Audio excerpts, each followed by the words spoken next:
اپنی بیویوں کو جو کچھ دیا یہ جو واپس لے لیتے ہیں اور واپس لینے کے بعد پھر کھا گئے سب. عبداللہ کے عباس رضی اللہ عنہ کہا کرتے تھے جناب رسول اکرم صلی اللہ علیہ وسلم نے غلط کاموں کے لیے مثالیں دی ہیں مگر سب سے زیادہ عجیب مثال دی کون سے غلط کام کے لیے؟ گفٹ دینے کے بعد چیز واپس دینا.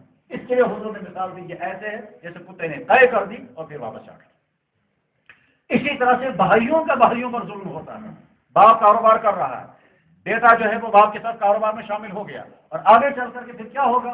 آگے چل کر باپ مر گیا, جو چھوٹے یتیم بچے ہیں ان کا ہاتھ بڑا بھائی کھا جاتا ہے. تو میں سوری کیوں کروں مسلمان زیادہ جیون کا تو کہیں چھوٹے بھائیوں کی طرف سے بڑے بھائیوں پر ظلم اور کہیں بڑے بھائیوں کی طرف سے چھوٹے بھائیوں پر ظلم. جناب رسول اکرم صلی اللہ علیہ وسلم نے جس نے دوسرے کی ایک بالش زمین دبا دی. ابھی پچھلے 5-7 دن پہلے کسی جگہ فیصلہ کر رہے تھے تو وہاں جب نفائی ہو رہی تھی اس نفائی میں کہتے تھے میں پروی سے یوں حصے میں آ بھی رہا ہے میں پروی سے یوں تو صحیح سے میں آ رہا. مجھے حدیث یاد آئی من اخذ شبرا من ارض اخیہ جس نے اپنے بھائی کی ایک بالش زمین ہڑپ کی اللہ کا اللہ 70 ارضا اللہ تعالیٰ 7 زمینوں کا کو گلے میں ڈال دے. یہ ظلم ہے. اپنے بھائیوں پر ظلم نہ کریں, اپنے یتیم بچوں پر ظلم نہ کریں. ابھی تھوڑی دیر پہلے مجھے ایک بھائی سنا رہا تھا کہہ رہا صاحب بڑا بھائی جو ہے وہ اپنے ان یتیم بھائیوں کو کہتا ہے چھیڑوں یا میں روا سکتے تو یتیم بچے کہاں ڈھونڈیں گے؟ ایک طرف سے ہم مسلمان بڑے شوق و ذوق کے ساتھ یتیم خانے کھڑے کریں گے, یتیموں کو پالیں گے, اور دوسری طرف اپنے گھروں میں یتیموں کو ظلم کرتے ہیں. اور ظلم کی آخری قسم وہ تو بہت خطرناک ہے. اور وہ کون سی خطرناک ہے؟ وہ عوامی ادارے جن عوامی اداروں میں ہم نے سماج کے مخلوق الحال سماج کے پریشان حال طبقے کے لیے امت سے پیسہ مانگا, جیسے یتیموں کے لیے پیسہ مانگا, جیسے بیواؤں کے لیے پیسہ مانگا, جیسے مدرسے کے بچوں کے لیے چندہ کیا گیا, جیسے ہسپتال کے مریضوں کے لیے چندہ کیا گیا اور وہ خود کھا گیا. یہاں پر کثرت ایسا ہوتا ہے جیسا یتیم خانہ کھڑا کیا گیا وہ ہی نہیں گئی تب یتیم بچی یتیم بچ اور پھر حدیثیں بھی سنائیں گے, نعتیں بھی سنائیں گے اور سموں لے کر گھومتے رہیں گے اور وہاں سے جو پیسہ واپس آئے گا تو مطلب حساب کیا سے 10 سال کے پریزیڈنٹ تنخواہ, 9 سال کے وائس پریزیڈنٹ, بیاہ کے جیتے حاصل کے جوائنٹ سیکرٹری, بیاہ کو سیکرٹری, 10-15 عہدے کھڑے کر رکھے ہیں. فی الحال اپنے لیے تنخواہوں کا جواب دے رہا ہے.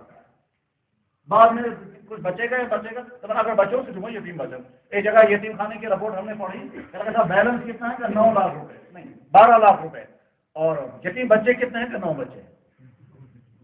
وہ بیلنس رکھا ہوا ہے اور اس لیے وہ عوامی پیسہ.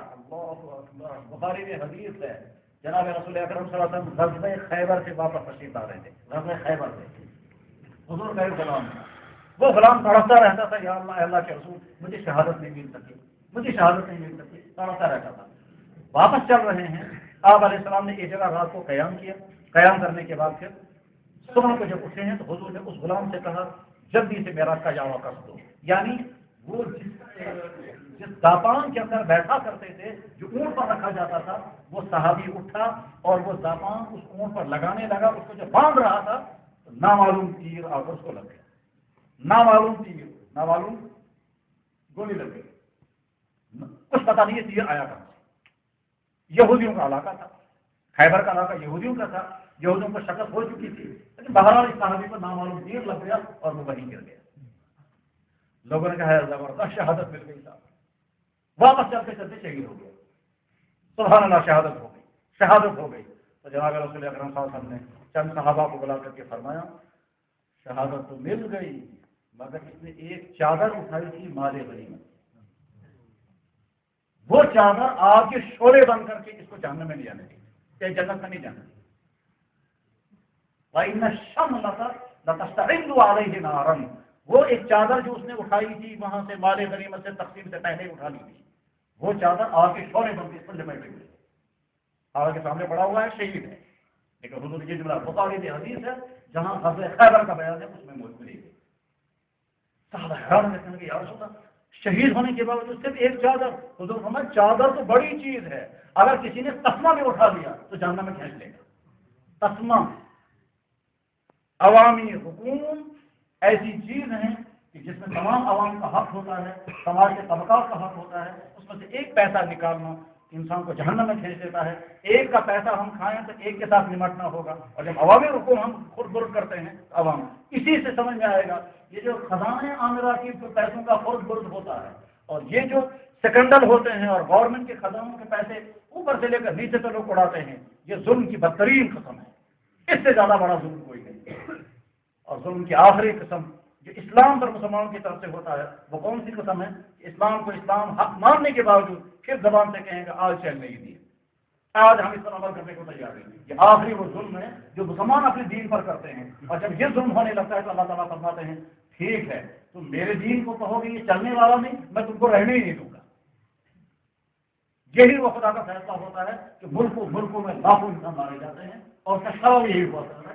بہت سارے اسباب میں سے ایک سبب یہ جہاں کے مسلمانوں نے کہا آپ یہ دین نہیں چلے گا، ہم تو یورپین کلچر پر چلائیں گے، ہم تو فلاں نظریہ اپنائیں گے، ہم تو فلانی ازم کے مطابق زندگی گزاریں گے، تو ایک قوم نے ایک ازم اپنایا، دوسری قوم نے دوسرا ازم اپنایا، تیسری قوم نے تیسرا ازم اپنایا۔ اللہ فرماتے ہیں جس کا تم نے ازم اپنایا اسی سے تمہیں مرواؤں گا، اسی سے تمہیں پٹواؤں گا، جس کو تم نے گلے لگایا اسی کو گلے کے ساتھ میں بناؤں گا۔ چاہے جن ملکوں نے جن دنیا کی طاقتوں کا دامن پکڑا انہیں طاقتوں سے ان کو مروایا۔ یہ جو فلاں ملک میں لاکھوں آدمی مارے گئے کن کے ہاتھوں؟ کہ وہی جن کے پیچھے تم دوڑ رہے تھے، تمہارے حکمران دوڑ رہے تھے۔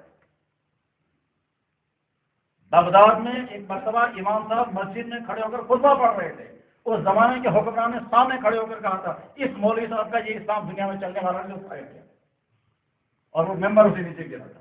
اسی بغداد سے پھر اللہ نے 10 لاکھ لے لیے، اور جس کو خوش کرنے کے لیے اس نے یہ کہا تھا انہیں کے ذریعے سے اس کو مروایا گیا۔ ظلم کی سب سے بدترین اور آخری قسم یہ ہے کہ مسلمان اپنے اسلام کو کہیں گے یہ چلنے والا نہیں، اپنے نبی کو کہیں گے حضرت آپ نبی، ہم آپ کے عاشق، آپ ہمارے سچے نبی، مگر آپ کا دین ہمیں ایکسپٹ نہیں، آپ کے دین پر ہم چلنے والے نہیں، آپ نے حیا سکھائی ہم حیا نہیں مانتے، آپ نے پالدامی سکھائی ہم پالدامن نہیں رہیں گے، آپ نے کہا دشمنوں کے طریقے کو مت اپنانا مگر ہمیں دشمنوں کا طریقہ گلے سے پسند ہے، ہم اس کے ساتھ زندگی گزاریں گے۔ کہتے ہیں مسلمانوں کی اس سے زیادہ بے وفائی کیا ہوگی کہ وہ کیا کہتے ہیں ہمارا نبی پیارا، ہمارا نبی ہے، ہمارا پیارا نبی محمد رسول اللہ مگر زندگی ہم ان کے مطابق گزاریں، اور وہ سب سے بدترین مخلوق ہے مگر طریقہ انہیں ہمیں پسند ہے۔ اس ظلم کو سمجھنا ہے اور اس سے اپنے آپ کو بچانا ہے۔ وآخر دعوانا ان الحمد للہ رب العالمین برحمتک یا ارحم الراحمین۔ اللہ تعالیٰ شان و سمع نصیب فرمائے۔ اللہم صل وسلم وبارک علی سیدنا وحبیبنا وشفیعنا ومولانا محمد وعلى آل سيدنا وحبيبنا شفيعنا ومولانا محمد كما صليت على إبراهيم وعلى آل إبراهيم إنك حميد مجيد۔ يا أرحم الراحمين، يا أكرم الأكرمين، يا خير الناصرين، يا خير المسؤولين، يا مجيب دعوة المضطرين، يا ذا الجود والكرم، يا ذا الفضل والعطاء، يا ذا المن والإحسان، يا حنان ويا منان، يا رحيم ويا رحمن، عليك التقلان ومنك المستعان۔ یا اللہ آپ کے گھر میں جمع ہو کر یا اللہ جمعے کی نماز کا وقت ہے، یا اللہ تیرے حبیب جناب رسول اللہ صلی اللہ علیہ وسلم کے سچے حدیث کے مطابق جب مسلمان جمعے کے لیے جمع ہوتے ہیں مسجد پر کھڑے ہو کر فرشتے حاضری لگاتے ہیں تو سب سے پہلے مسجد میں داخل ہوتا ہے اس کو ایک اونٹ صدقہ کرنے کا ثواب، جو دوسرے نمبر پر آتا ہے اس کو ایک گائے صدقہ کرنے کا ثواب، جو تیسرے نمبر پر آتا ہے اس کو بکری صدقہ کرنے کا ثواب، جو چوتھے نمبر پر آتا ہے اس کو ایک مرغی صدقہ کرنے کا ثواب، جو پانچویں نمبر پر آتا ہے اس کو ایک انڈا صدقہ کرنے کا ثواب۔ یہ آپ کی حدیث صلی اللہ علیہ وسلم کی بیان کی ہوئی حدیث جو حدیث کی ساری بڑی کتاب میں موجود ہے۔ یا اللہ اس کے معنی یہ ہے کہ فرشتے یا اللہ جمع ہوتے ہیں اور مسجد میں جمعے کی نماز پڑھنے والوں کی حاضری بھی لگاتے ہیں، اور جب خطبہ شروع ہوتا ہے تو وہ خود فرشتے خود سنتے ہیں بیان کرنے والا کیا بیان کر رہا ہے، سننے والے کس جذبے سے سن رہے ہیں، بیان کرنے والے سے غلطی کہاں ہوئی، بیان کرنے والا حق ادا کر رہا ہے یا نہیں، یا اللہ اس بیان کرنے میں کوئی کوتاہی ہو تو یقیناً وہ فرشتے اس کو نوٹ کریں گے، معافی چاہتے ہیں۔ یا اللہ انہیں فرشتوں کو گواہ بنا کر کے ہم کہتے ہیں ہم مسلمان ہیں اور تجھے اپنے اللہ مانتے ہیں، اپنے آپ کے نبی کو اپنا نبی مانتے ہیں، سچے دل کے ساتھ، دل کی گہرائی کے ساتھ، پورے عزم اور اخلاص کے ساتھ، پوری بصیرت اور انشراح قلب کے ساتھ ہم پڑھتے ہیں اشہد ان لا الہ الا اللہ محمد رسول اللہ۔ یا اللہ آپ کا دین سچا ہے، آپ کا اسلام سچا ہے، آپ کا قرآن سچا ہے، آپ کا نبی سچا ہے، آپ کا دین سچا، اس کے علاوہ باقی سب کچھ باطل ہے۔ سب سے ہمیں اظہار بیداری کر لیا، تمام نے ہم نے نفرت کا اظہار کیا، ہم تیرے دین کے ساتھ جڑے ہونے کا اعلان کرتے ہیں اور آئندہ ارادہ کرتے ہیں کہ اللہ ہم تمام برائیوں سے اپنے آپ کو بچائیں گے، وہ ظلم سے بچائیں گے جو اپنی جانوں پر ہم کرتے ہیں، وہ ظلم سے بچائیں گے جو اپنی نفسوں کے ساتھ ہم کرتے ہیں، وہ ظلم سے اپنے آپ کو بچائیں جو اپنے گھر والوں پر کرتے ہیں، جو اپنے بچوں پر کرتے ہیں، جو اپنی بیویوں پر، اپنے بھائیوں پر، اپنے رشتے داروں پر، عام مسلمانوں پر، مسلمانوں کے خزانوں پر یا اللہ ایک ایک ظلم سے توبہ کرتے ہیں اور آئندہ ہمیں ظلم سے بچنا نصیب فرما۔ کہ اللہ تیرے حبیب صلی اللہ علیہ وسلم کو دعا کرتے تھے، یا اللہ میں ظالم بننے سے آپ کی حفاظت چاہتا ہوں، حالانکہ اللہ کے نبی کہاں ظالم ہو سکتے تھے، لیکن آپ نے دعا کی اللہ منی اعوذ بک ان اظلم، یا اللہ میں حفاظت چاہتا ہوں کہیں میں ظلم نہ کروں، کہیں میں ظلم نہ کروں۔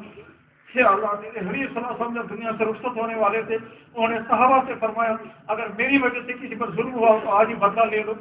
ایک صحابی نے کھڑے ہو کر عرض کیا کہ رسول اللہ فلاں جہاد میں سخت بندی کرتے ہوئے آپ نے میری کمر پر ڈنڈا مارا تھا، مجھے اس کا بدلہ چاہیے۔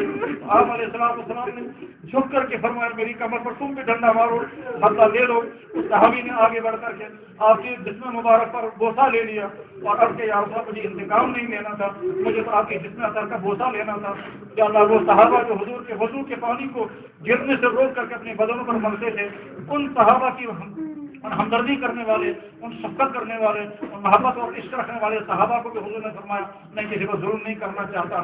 یا اکرم الاکرمین و یا ارحم الراحمین، جب صحابہ نے عرض کیا یا رسول اللہ بازاروں کا ریٹ مقرر کر دیں، حضور نے فرمایا میں کر دیتا، مگر ایسا نہ ہو کل کو کوئی دکاندار کہے میں زیادہ نفع کماتا، میرے نبی نے بین لگا کر کے مجھے یا اللہ مجھ پر ظلم کیا ہے، میں کسی کو ظلم نہیں کرنا چاہتا۔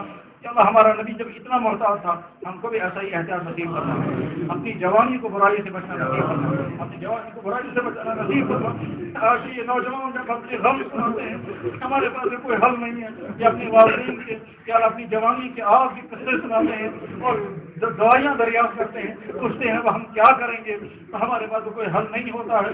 ہم بھی بس دلاسے دیتے ہیں، صبر کی تلقین کرتے ہیں، اپنی جوانی کو بچانے کے یا اللہ واقعات سناتے ہیں۔ ان جوانوں کو اپنی جوانی بچانا نصیب فرما۔ یا اللہ اس وقت کفر ان کا پیچھا کر رہا ہے، یا اللہ مغربی میڈیا ان کو برائی کی طرف گھسیٹ رہا ہے، یا اللہ ننگا پن چاروں طرف سے ہے، بہت ماحول ہے۔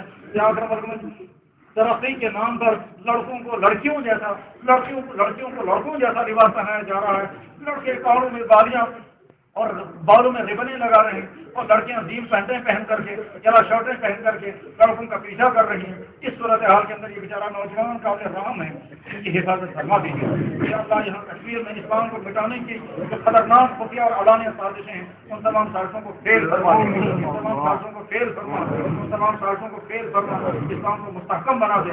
یا اللہ ان بچوں کو جہاں بھی رہیں اپنے گھروں میں رہیں، پڑھنے کے لیے جائیں، کوچنگ سینٹروں میں جائیں، یا اللہ توجہ میں پہنچیں، باہر کے علاقوں میں، باہر کے شہروں میں، حتیٰ کہ کشمیر سے باہر بھی اگر جائیں، جہاں رہیں تو اپنی اسلام پر ثابت کبھی نصیب فرما، ثابت کبھی نصیب فرما۔ یا اللہ جناب مصطفی اکرم صلی اللہ علیہ وسلم کی خدمت میں ایک صحابی ابو امامہ حاضر ہوئے اور کہ یا رسول اللہ اگر دعائیں مانگو گے تو کیا کیا دعائیں مانگوں؟ تو حضور نے سوچا کتنی دعائیں سے یاد کراؤں گا، کتنی دعاؤں مانگنے کی اس کی ترغیب دوں گا، میں شارٹ میں بریف میں اس کو مختصر پر دعا بتاتا ہوں۔ کیا حبیب نے فرمایا ابو امامہ باہری جب تم دعا کرنے لگو گے تو یہ کہنا کہ میرے نبی نے جتنی دعائیں کی ہیں وہ ساری دعائیں میرے حق کو قبول فرما۔ حضور کو معلوم تھا میں نے زندگی کے تمام مسائل کی ساری دعائیں مانگ لی، مجھے ذاتی طور پر مجھے ضرورت نہیں تھی، میں نے مانگی ذات کے لیے کہ سمجھ جائیں گے امت کے لیے ساری دعائیں مانگی ہیں۔ ہم بھی یہی درخواست کرتے ہیں ہمارے نبی نے جتنی دعائیں اپنے لیے، اپنے صحابہ کے لیے، قیامت تک آنے والی امت کے لیے اور تمام انسانوں کے لیے جو دعائیں مانگی ہیں وہ ساری دعائیں ہمارے حق میں قبول کرنا۔ ہم اپنا حق نہیں مانگتے، ہمارا حق بالکل نہیں ہے کہ اللہ ہم نے آپ کے حکموں کی خلاف ورزی کر کے آپ کو یقیناً ناراض کیا۔ جانتے ہیں ہمیں دل سے برے خیالات ذمہ دار ہیں، دماغوں سے غلط پلان سوچے، ہاتھ غلط جگہ پر پہنچے، یا اللہ اپنی آنکھوں سے بھی گناہ کیے، پیٹ میں حرام لقمہ ڈالا، اپنی جوانی کو غلط راستے پر چلایا۔ آپ چاہتے اسی وقت پکڑ ہو جاتے، آپ چاہتے اسی وقت ہارٹ اٹیک ہو جاتے، آپ چاہتے اسی وقت برین ہمریج ہو جاتے، آپ چاہتے اس وقت فالج گر جاتے، اور آپ نے پردہ رکھا۔ یقیناً آپ اللہ ہے، یقیناً آپ ستار ہے، یقیناً آپ بہت رحیم ہے۔ ہم ابھی چاہتے ہیں ناراضگی دور فرمائیے اور ہمیں اپنے دین کے مطابق چلنا آسان فرمائیے۔ ہم جہاں رہیں پکے اور سچے مسلمان رہیں، ہماری جوانیاں، ہمارا مال، ہماری صلاحیتیں، ہماری ذہانتیں، ہماری ڈگریاں جیسے ہمارے گھروں کے لیے ویسے آپ کے دین کے لیے استعمال ہونے لگے کہ اللہ جو بے روزگار نوجوان ان کو اچھا روزگار عطا فرما، جو نکاح کے لیے بےتاب ہیں اور کہہ نہیں پاتے ہیں ان کے لیے غیر سے اسباب نکاح کے مہیا کر دے، جتنے بھائی دعاؤں کے لیے کہتے ہیں سب کے مسائل حل فرما، اولاد کو والدین کا فرما بردار، شوہروں کو بیویوں کا وفادار، بیویوں کا شوہروں کا تابع دار، بھائیوں کو بھائیوں کا ہمدرد، ہمسایوں کا ہمدرد بننا نصیب فرما دے۔